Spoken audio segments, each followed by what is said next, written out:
아멘. 네, 오늘은 달리는 아버지라는 제목으로 하나님의 말씀을 선포하도록 하겠습니다. 우리 옆분과 한번 이렇게 쳐다보면서 이렇게 인사했으면 좋겠습니다. 굉장히 은혜로운 멘트를 준비했는데 이렇게 인사합시다. 졸지 맙시다. 이 귀한 예배 시간에 졸면 안 되는 굉장히 은혜로운 멘트를 서로 이렇게 나눠봤습니다. 여러분 휴일 잘 보냈나요? 5월 5일 날 나는 데이트했다. 한번 자연스럽게 우리 청년부 안의 연애 비율이 얼마나 되는지 이렇게 좀 볼 수 있는 지표가 되겠죠. 통계적 자료가. 나는 5월 5일 날 데이트했다. 한번 손. 예, 왜 이렇게 소심하게 들어요? 이렇게 당당하게 드는 우리 20대 청년을 보십시오. 예, 한 20% 정도 데이트를 하셨나요? 그럼 난 가족들과 함께 보냈다. 손 한번. 그럼 난 혼자 보냈다. 손. 예. 이게 굉장히 이게 딱 갈리네요. 파가 혼족, 연애족, 가족족, 예, 이렇게 나뉘는 것 같은데, 저도 5월 5일하고 5월 6일은 이제 미래의 가정에 투자를 좀 했고, 현재 주어진 가정에 반반씩 투자를 했습니다. 이게 무슨 말입니까? 이제 5월 5일에는 이제 미래의 가정을 이룰 분과 함께 이제 뚝섬 한강공원을 딱 갔습니다. 사람이 왜 이렇게 많은지, 제가 굉장히 좀 인상 깊은 장면을 봤어요. 이렇게 돗자리를 깔고 제가 이제 꽁냥꽁냥 도시락을 까먹고 있는데, 이 옆에 작은 돗자리에 분주하게 어떤 한 남성 아버지께서 막 상을 막 피는 겁니다. 애들은 이러는 거예요. 아빠 여기 말고 저기 펴, 저기 펴. 알았어 이러면서 막 피시는 거예요. 그래서 속으로는 내가 또 다음 세대 교육자로서 저 아이들을 교육을 해야 하나, 이런 어떤 오지랖이 이렇게 발동하다가도 냅둬 봤습니다. 그랬더니 이제 상을 쫙 아버지가 피시고 좀 식은 치킨을 딱 올려놓고 그것을 행복하게 먹으면서 와 너무 좋다 아빠 짱이야 이러는 이제 아이들의 음성을 보면서 제가 짠했던 게 뭐냐면, 아버님이 치킨을 드시고 3분도 안 돼서 어떻게 됐어요? 주무시더라고요. 돗자리에 누워가지고. 그 모습을 보면서 평일날에 열심히 이제 일하고, 그리고 휴일날에 가족들이랑 이렇게 보냈는데 피곤함을 참지 못해 이렇게 누워있는 모습을 보면서 참 아버지의 사랑을 간접적으로 느낄 수 있었고, 저것이 나의 미래인가, 약간 이런 묵상을 할 수 있었던 5월 5일이었고요. 5월 6일에는 오랜만에 이제 어린이날 겸 어버이날 겸 이제 본가를 방문해가지고 조카들과 풀 육아를 키즈 카페에서 놀아주고, 또 오랜만에 이제 아버지 장로님이 집에 들어오셔서 이제 안아드리고. 근데 왜 그런지 그날따라 다치셨어요. 또 그래서 좀 야윈 그 모습을 보면서 좀 마음이 아팠지만, 처음으로 살면서 아버지에게 장어를 딱 사드리면서 이제 가족 식사를 하면서 굉장히 좀 가족의 그런 기쁨을 누리는 시간을 보냈습니다. 제가 이 드린 말씀이 누군가에게는 공감이 되면서 그렇지 가정의 달이니까 당연히 가족이랑 보내야 되지라는 생각을 하는 친구들이 있을 수 있고요. 또 누군가에게는 이 가족에 대한 이야기가 좀 불편하게 다가오는 친구들도 있을 것이라고 저는 생각을 합니다. 그러나 오늘 동일하게 우리 여기 있는 모든 주위의 청년들에게 하늘 아버지로부터 내려오는 따뜻한 사랑과 은혜가 우리 모두에게 동일하게 있기를 주님의 이름으로 축원합니다. 오늘 성경에서도 이제 아버지가 등장합니다. 오늘 어버이 주일에 맞게 또 성경에서도 아버지가 등장을 하는데요. 근데 오늘 우리가 읽은 본문은요, 너무 잘 알고 있어요. 그렇죠? 한 설교도 한 10번 이상 들었을 수 있는 그런 본문입니다. 그래서 그런지는 몰라도 이 말씀을 읽을 때 살짝 감흥이 없을 수도 있어요. 오늘 점심에 메뉴 뭐 드셨나요? 우리 기쁨 자매님? 떡볶이. 부러워요. 이 교회에서 원래 김밥을 주지 않습니까? 그래서 오늘도 나름의 기대는 김밥이라도 한 줄 먹고 설교해야겠다고 생각을 했는데, 제 책상에 뭐가 있어요? 팥빵이 있는 거예요. 아니 오늘 이거를 먹고 그러면서 실망을 약간 하면서, 그래도 이 주신 것에 감사하면서 또 식기도 강의 제가 하지 않았습니까? 나름의 10초 정도 식기도를 진심으로 하고 이제 팥빵을 먹었는데, 먹으면서 어떤 생각이 들었냐면, 내가 혹시 하나님의 말씀을 읽을 때 팥빵을 보면서 실망했던 것처럼, 오늘 말씀 뭔가 기대감이 없고 은혜가 안 될 것 같고 이런 마음이 우리 안에 있진 않은가, 요거를 이제 묵상하게 됐습니다. 그러면서 큰일 났다. 누가복음 15장 너무 유명한 말씀을 고르긴 했는데, 탁월한 설교자도 아니고 탁월한 해석가도 아닌데 어떻게 이것으로 은혜를 끼쳐야 할까라는 갑자기 그 부담이 팥빵을 묵상하면서 저에게 밀려왔습니다. 그러면서 들었던 기도 제목은, 하나님, 그럼에도 저는 믿습니다. 하나님의 말씀은 말씀 자체로 살아 숨쉬어 역사하기 때문에 오늘도 우리에게 새로운 은혜를 부어주십시오 라는 마음으로 이 단에 서게 되었습니다. 오늘 이 말씀이 새롭게 다가오고 하나님의 크신 은혜로 다가오는 그런 말씀이 되기를 주님의 이름으로 축복합니다. 자, 이제 한번 말씀을 깊이 이제 들어가 보도록 할 건데요. 우리 청년부 말씀을 전할 때마다 하나의 슬로건을 좀 정해야겠다라는 나름의 생각이 들었어요. 중등부 친구들한테 막 say 할렐루야, you say 아멘 하는데 이것도 하면 또 그렇잖아요. 그래서 제가 말씀하면 여러분은 속으로 이거 할 거예요. 예? 할 수 있죠? 제가 말씀하면 뭐요? 말씀을 깊이 보겠다는 그런 의도가 담겨 있습니다. 말씀하면 뭐요? 속으로 이렇게 하고 이제 본문을 좀 깊이 볼게요. 이런 거 시키지 마요. 해볼게요. 말씀! 가봅시다. 자, 우리 본문은 뭐 여행 가는 거 같죠? 예수님이 이제 하신 비유의 말씀인데 이 배경을 좀 봐야 돼요. 말씀이 어떤 상황 가운데서 이 비유가 나왔는가. 우리 오늘 PPT에 1절, 2절 제가 준비해왔습니다. 한번 읽어보도록 하겠습니다. 한번 읽어볼게요. 시작. 모든 세리와 죄인들이 말씀을 들으러 가까이 나오니 바리새인과 서기관들이 수군거려 이르되 이 사람이 죄인을 영접하고 음식을 같이 먹는다 하더라. 자, 지금 누구가 등장하죠? 인물이? 모든 세리와 죄인들이 있습니다. 처음에 그들과 이제 말씀을 전하려고 했는데 누가 다가와요? 바리새인과 서기관들이 막 떠들면서 오는 거예요. 왜 떠들면서 수군거리는 거예요? 지금 율법에 의하면 이 세리들하고 이 죄인들과 같이 하는 건 죄인데 예수님이 자꾸 선을 넘는 거예요. 율법의 선을. 그러니까 트집을 잡으려고, 아니 지금 당신 하나님의 선지자이면서 이러면 됩니까? 하면서 싸우려고 온 겁니다.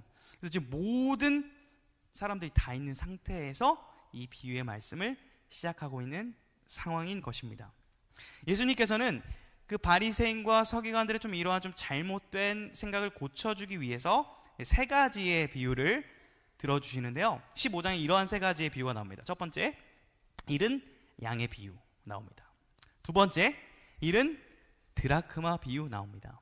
세 번째, 우리가 읽었던 잃은 두 아들의 비유가 나와요. 자, 그런데 이 세 가지 비유에 공통적으로 등장하는 단어와 개념 하나가 등장을 합니다. 우리 15장 7절 10절 말씀도 한번 같이 읽어보도록 하겠습니다. 시작. 띄워주세요. 예. 뿅. 말씀 속으로. 예, 나오죠? 예. 자, 가볼게요. 시작.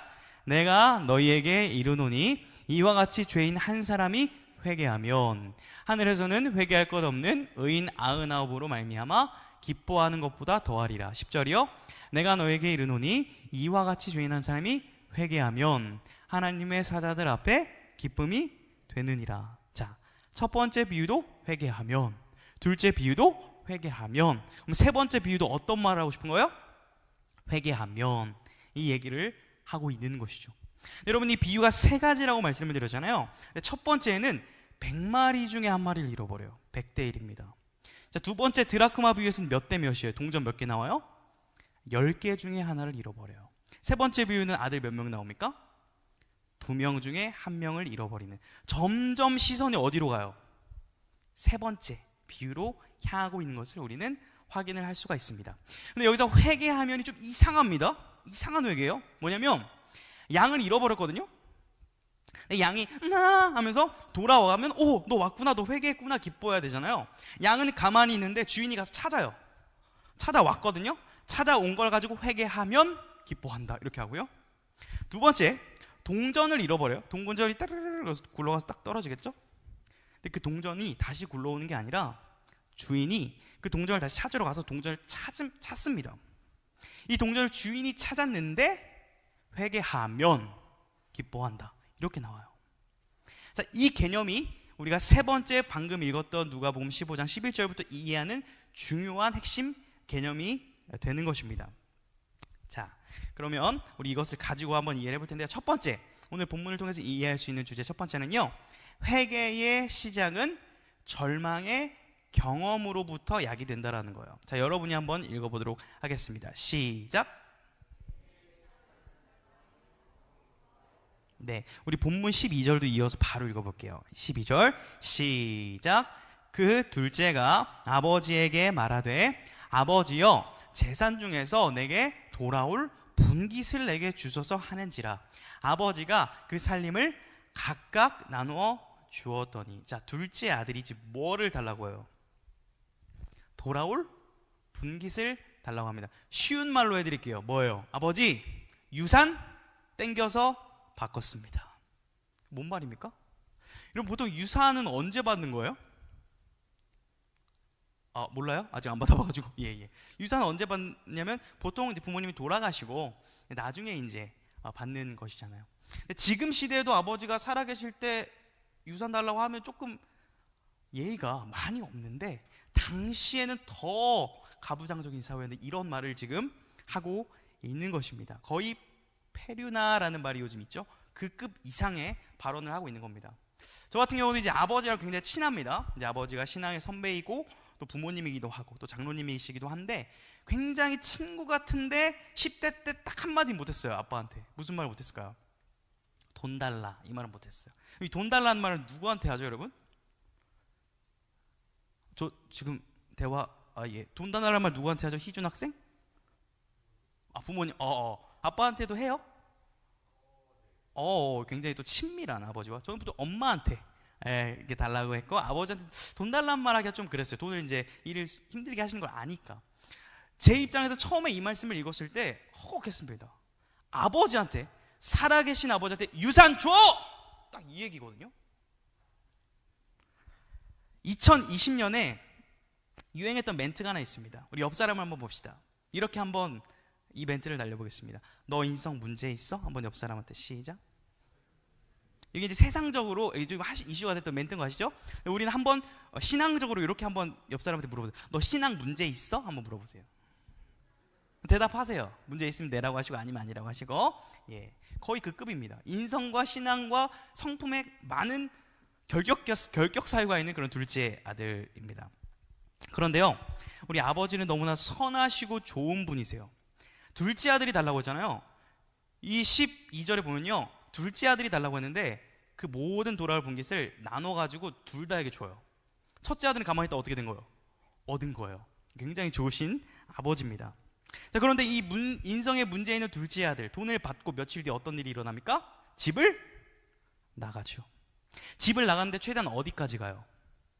먼 나라로 갔다, 이런 표현이 있습니다. 완전히 이제 독립을 선언하고 멀리 떠나버립니다. 자, 그런데 이 돈을 어떻게 하죠? 한 번에 탕진했다, 이런 표현이 있거든요. 여러분 혹시 이제 불로소득이라는 단어 아시죠? 내가 노력하지 않았는데 갑자기 얻게 된 어떤 소득, 이것을 굉장히 잘 활용하기 어렵다라고 합니다.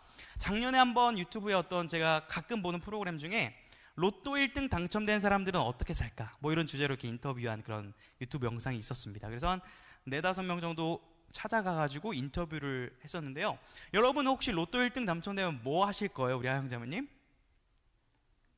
보통 이렇게 물어보면 크리스찬들은 이렇게 얘기는 하더라고요. 일단 11조 내고요. 그럼 제가 물어봅니다. 세전 세후요? 이렇게 물어봅니다. 그럼 세후로 많이 내려고들 하시는데, 뭐 하고 싶으세요? 세전 세후요. 많이 떼요, 로또. 한 30% 뗄걸요? 그 금액 당첨된 거. 그리고요? 모르겠다고. 그래서 조사를 해봤습니다. 그 유튜브 기자는 아니고요, 어떤 유튜버인데, 그랬더니 대부분 갑작스럽게 당첨된 사람은 이걸 탕진해버리고 불행하게 살고 있고, 이제 로또가 당첨되고도 직장을 다녔거나 어떠한 이 자산을 관리한 능력이 준비가 되어 있던 사람은 비교적 행복한 삶을 살고 있다라는 나름의 결론을 내리는 영상을 보았습니다. 공감이 됐던 그런 영상인데요, 이 둘째 아들도 지금 쉽게 갑작스럽게 얻은 재산을 탕진해버리고 인생의 나락과 절망으로 빠지는 것을 우리는 잘 알고 있습니다. 15절을 보면 돈을 벌고 먹고 살아야 되니까 일자리를 하나 구해요, 이 둘째 아들이. 15절 한번 보겠습니다. 시작. 가서 그 나라 백성 중 한 사람에게 붙여 사니 그가 그를 들로 보내어 돼지를 치게 하였는데. 자, 돼지를 치는 잡을 구합니다. 뭐 지금 생각해서 직업에 귀천이 없으니까 뭐 돼지 치는 일, 뭐 농장일 뭐 괜찮지 이렇게 생각할 수 있는데요, 이 유대인들한테 돼지를 친다는 건요, 목숨을 잃는 것보다 더 치욕스러운, 명예를 잃어버리는 그런 일입니다. 그러니까 둘째 아들의 지금 상황이 굉장히 수치스러운 자리까지 내려가고 있는 모습을 돼지를 쳤다라는 표현을 통해서 우리가 알 수 있어요. 더 비참한 건요, 16절 보세요. 노동 착취가 일어납니다. 그가 돼지 먹는 쥐엄 열매로 배를 채우고자 하되 주는 자가 없어요. 밥 좀 먹고 싶은데 밥을 안 주는 거예요. 여러분 만약에 교회에서 봉사하는데 점심밥 안 주면 어떻게 할 거예요? 솔직히 저 만약에 교회에서 빵도 안 줬으면 저 어떻게 할 거예요? 저 건의해요. 밥 달라고. 여러분 밥은 줘야 됩니다. 일을 하면. 그렇죠? 근데 밥을 안 줘요. 근데 이 밥이 어떤 열매? 쥐염 열매. 야, 둘째 아들도 잘 먹기 힘들었던 이 쥐염 열매가 어떤 것이었을까? 저도 한번 먹어봤습니다. 삶의 체험 현장처럼 제가 사진 하나 갖고 왔는데 쥐염 열매가 어떻게 생겼는지 제가 찍어온 사진 한번 보여드릴게요. 2019년에 쥐염 열매입니다. 이렇게 주렁주렁 이제 열매가 달려 있고요. 그 다음 사진 보면 좀 확대를 해왔어요. 띠딕, 예, 요렇게 생긴 것이 이제 쥐염 열매입니다. 그래서 이것을 또 이제 안 먹어볼 수가 없잖아요. 그래서 이제 먹은 또 TMI 토커답게 먹은 것까지 인증샷을 찍어가지고 어떤 맛인가 한번 판단을 해봤습니다. 어떤 맛일까요? 쥐염 열매. 일단 좀 떨떠름해요. 그리고 살짝 단 것 같은데 씁니다. 혹시 이거 먹어보고 싶은 청년 있어요? 지금 제가 준비를 해오진 못했고 이제 먹고 싶은 청년은 같이 이스라엘로 갑시다. 가서 직접 먹어보시길 바랍니다. 다시는 별로 이렇게 먹어보고 싶지 않은 그런 맛이긴 했어요. 근데 이것조차 먹기 힘든 상태까지 비참해진 모습이 둘째 아들의 모습이었습니다. 근데 분위기에 전환이 일어납니다. 우리 두 번째 대지를 한번 보도록 하겠습니다. 같이 읽어볼게요. 시작. 회개의 고 가겠습니다. 시작. 회개의 분기점은 아버지께로 돌이키는 것이다. 살짝의 어떤 분위기의 전환이 일어나는데 17절도 바로 볼게요. 시작. 이에 스스로 돌이켜 이르되 내 아버지에게는 양식이 풍족한 품꾼이 얼마나 많은가. 나는 여기서 줄여 죽는구나. 요즘 청년들의 말로 하면요, 저도 물론 청년이긴 하지만 현자 타임이 와버립니다. 뭐예요? 현실 자각 타임. 아니 나 분명 돈 많았는데 나 왜 지금 밥도 못 먹고 있지? 난 뭐지? 누구지? 나 어디로 가야 하지? 이런 멘탈 붕괴가 지금 온 겁니다. 그러면서 18절에서 이렇게 말해요. 내가 일어나 아버지께 가서 이르기를 아버지 내가 하늘과 아버지께 죄를 지었사오니. 저는 그래도 인성에 문제 있는 이 둘째 아들의 기특함을 여기서 살짝 봐요. 그래도 뭐예요? 잘못하니까 내가 죄를 지었다라는 것 정도는 고백을 하고 있는 기특한 모습을 보고 있습니다. 여기서 우리가 볼 수 있는 중요한 삶의 자세와 추구는 우리가 절망 가운데 빠졌을 때, 낙담 가운데 빠졌을 때 하나님을 찾는 자세예요. 하나님께 돌이키는 자세를 우리가 추구해야 됩니다. 혹시 이 누가복음 15장 말씀을 읽으면서 이렇게 생각한 청년이 있을 수도 있겠어요. 나는 둘째 아들은 예전에 지나갔는데요, 예수님 처음 믿을 때 이 말씀을 통해서 은혜를 받았는데 지금은 나랑 크게 상관없는 것 같은데요, 이렇게 생각하는 청년이 있을지 모르겠습니다. 근데 여러분, 우리는 단 한순간도 주님 곁을 떠나서는 살 수 없는 자임을 기억해야 됩니다. 반대로 말하면 우리는 모든 매 시간 순간 초분마다 주님 안에 거하기를 노력하지 않으면 죄 가운데 빠지는 연약한 자임을 잊어서는 안 됩니다. 주님께서는 요한복음 15장 6절에서 이렇게 말씀을 하세요. 같이 한번 읽어보겠습니다. 우리 잠 오는 친구들도 있을 수 있으니 우리 중간 지점에서 우리 슬로건 한번 외치고 가겠습니다. 말씀! 네, 자, 좀 깼나요? 자, 우리 15장 6절 한번 읽어보겠습니다. 시작! 사람이 내 안에 거하지 아니하면 가지처럼 밖에 버려져 마르나니 사람들이 그것을 모아다가 불에 던져 사르느니라. 주님의 말씀이에요. 우리는 말씀 앞에 항상 거하기를 힘쓰지 않으면 아무것도 아닌 존재임을 인식하는 싸움을 계속해 나가야 하는 것입니다. 둘째 아들도 이것을 인식한 것 같아요. 어떻게 이제 아버지께 돌아갔을까요? 고개를 푹 숙이고 돌아갔을지, 터벅터벅 걸어갔을지, 어떻게 돌아가는지는 알 수는 없지만 아버지께로 한 걸음 한 걸음 발길을 돌립니다. 여러분, 보통 여기까지 얘기하고요, 우리가 회개하자 얘기 많이 들어봤을 겁니다. 우리가 잘못했을 때 돌이켜서 회개해서 하나님께로 가자, 회개하자, 잘 알고 있을 것입니다. 이것이 틀린 것은 아니지만 오늘 본문에서 이야기하는 회개라는 개념을 다 담지는 못해요. 세 번째 부분까지 가야 그 회개의 온전한 의미를 우리가 발견할 수 있습니다. 우리 세 번째 한번 대지 읽어보도록 하겠습니다. 시작. 회개의 결국은 달리는 아버지에게 달려 있다라는 것입니다. 오늘 이 비유가 둘째 아들, 보통 탕자의 비유라고 해서 이 주인공이 좀 아들의 초점이 맞춰져 있어요. 아들이 이렇게 허랑방탕했는데 회개했어. 우리도 아들처럼 회개해야 돼. 이렇게 초점이 맞추어져 있는데요. 사실 이 비유의 주인공은 아버지에게 맞춰져 있습니다. 여러분, 그 핵심 구절, 이 말씀을 전 개인적으로 읽을 때 우리의 탄성이 터져 나왔으면 좋겠는데요.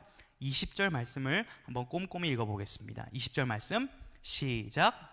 이에 일어나서 아버지께로 돌아가니라. 아직도 거리가 먼데 아버지가 그를 보고 측은히 여겨 달려가 목을 안고 입을 맞추니.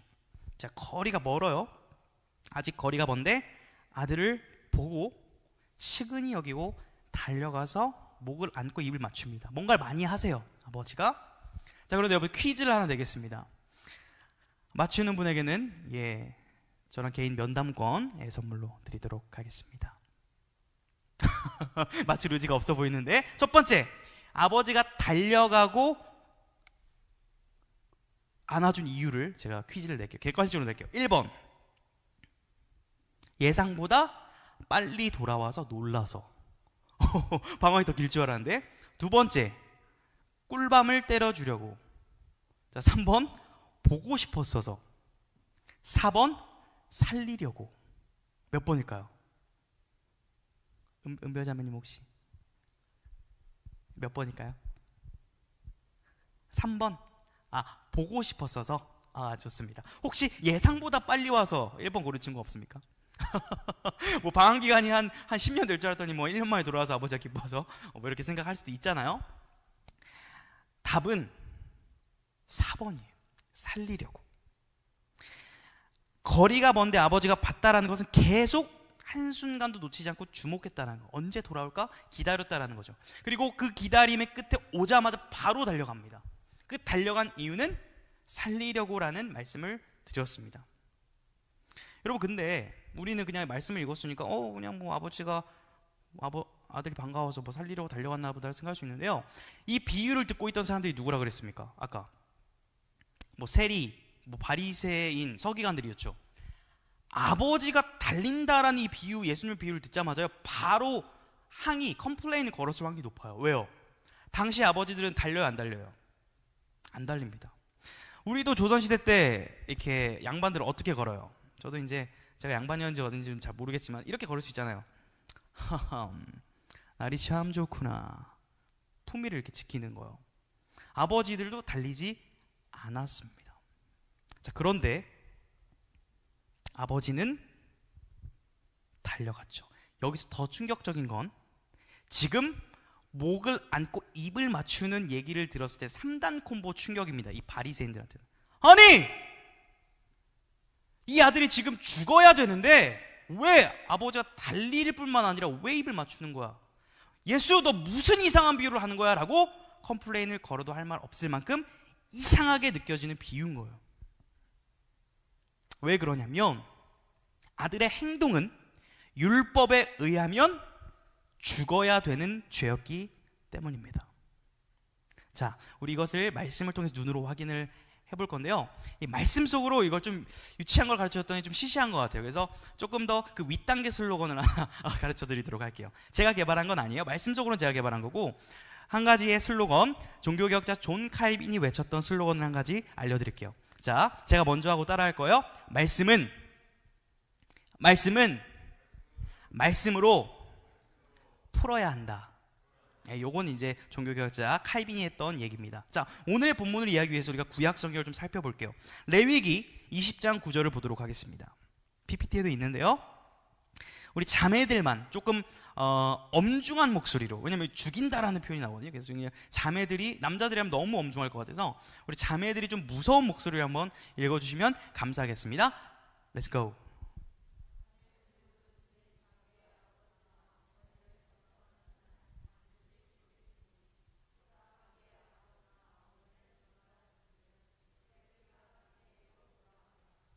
굉장히 엄중했어요. 차분하게 죽일 것 같은 그런 무서움이었고, 다음 구절은 형제들이 읽을 건데요, 우리 형제들은 좀 앙칼지게 그 초록색 글씨로 해놓은 부분 있죠. 여기는 화를 내면서 읽어주세요. 이 말씀의 감정을 우리가 담아야 되기 때문에, 자, 신명기 21장 18절 21절 말씀, 형제들만 우리 강조한 부분에는 화를 내면서 읽는 거예요. 시작. 사람에게 완악하고 배역한 아들이 있어 그의 아버지의 말이나 그 어머니의 말을 순종하지 아니하고 부모가 징계하여도 순종하지 아니하거든 그 성읍의 모든 사람들이 그를 돌로 쳐 죽일지니 이같이 내가 너희 중에서 악을 제하라. 그리하면 온 이스라엘이 듣고 두려워하리라. 여러분, 오늘 비유에 등장하는 아버지는 알았습니다. 뭘요? 아들이 등장하자마자 자칫하면 돌에 쳐 맞아 죽을 수도 있다는 것을 알았습니다. 그래서 아버지는 이러한 심정으로 이 20절의 행동을 했던 것 같습니다. 여러분, 저는 달릴 수 있습니다. 제 체면은 중요하지가 않습니다. 지금 저 아들 죽이지 마십시오. 저 아들은 저의 아들이니 제가 목을 안고 용서할 터이니 아무도 저 아들을 해하지 마시기 바랍니다. 라는 메시지를 행동으로 보여주시는 겁니다. 그리고 본문에 나오지 않았지만 이렇게 안고 나서 무슨 말을 했을까요? 그 아들에게 이런 말 하지 않았을까요? 잘 왔어? 집이 좋지? 뭐 이런 말 하지 않았을까요? 사실 이 둘째 아들은요, 아버지가 이렇게 달리고 목을 낮추고 이런 말 해줘도요, 그 의미를 잘 몰랐을 거예요. 제가 아까 둘째 아들이 좀 기특하다 그랬잖아요. 그래도 나 아버지께로 돌아갈까? 사실 기특한 것도 있지만 무지한 것도 있어요. 왜요? 율법을 알았다면 돌아가면 어떻게 되는 거예요? 아버지의 유산을 미리 받았다는 것은 부모님을 저주하고 부모님을 욕되게 하는 것인데, 그 말씀에 의하면 아들은 돌로 쳐 맞아 죽어야 하거든요. 그걸 모르고 돌아간 거거든요. 그러나 그것과 상관없이 아버지는 그 기특한 모습으로 돌아온 아들에게 완전한 용서와 회개의 기쁨을 선물로 주시죠. 송아지 잡아주시고 좋은 옷 주시고 이전의 모습보다 더 나은 회복된 모습으로 아들을 맞아 주십니다. 여러분, 이 아버지의 마음이 조금 느껴지시나요? 저는 이 말씀을 통해서도 은혜를 많이 받지만 이 본문을 묵상하면서 들었던 찬양의 어떤 가사가 굉장히 이 메시지의 은혜를 저에게 조금 더 입체적으로 주었던 그런 찬양이 있습니다. 김상지 씨의 너를 선택한다라는 그런 곡의 가사, 이런 가사가 있더라고요.